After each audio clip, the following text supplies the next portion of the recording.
সকালটা শুরু হয়েছিল একটু অলসভাবেই। ঘুম থেকে উঠে সকালের কাজকর্ম করতে যাব, তখনই মনে পড়ল, আরে 11টা বেজে গেছে। 11টা থেকে তো আমার অনলাইন ক্লাস ছিল। তড়িঘড়ি ক্লাস জয়েন করলাম। তারপর কখন যে চোখ বুজে এলো আর আমি ঘুমিয়ে পড়লাম। ঘুম ভাঙতেই দেখি ক্লাস শেষ।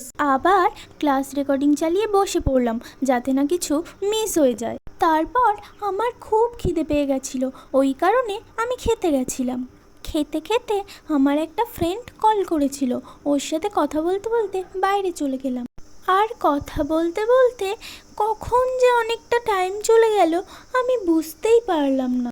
তড়িঘড়ি বাড়িতে এসে স্নানটা করে নিলাম।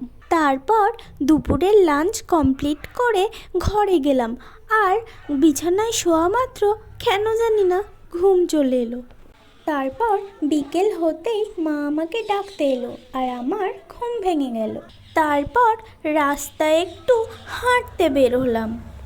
আর হেঁটে হেঁটে বাড়ি আসতে আসতে অনেক সন্ধে হয়ে গেল, তাই তাড়াতাড়ি পা চালিয়ে বাড়ি ফিরে এলাম।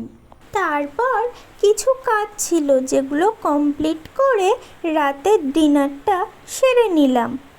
খেয়ে উঠে একটু গল্প করছিলাম, গল্প করে নিয়ে তারপর আমি ঘুমিয়ে পড়েছিলাম।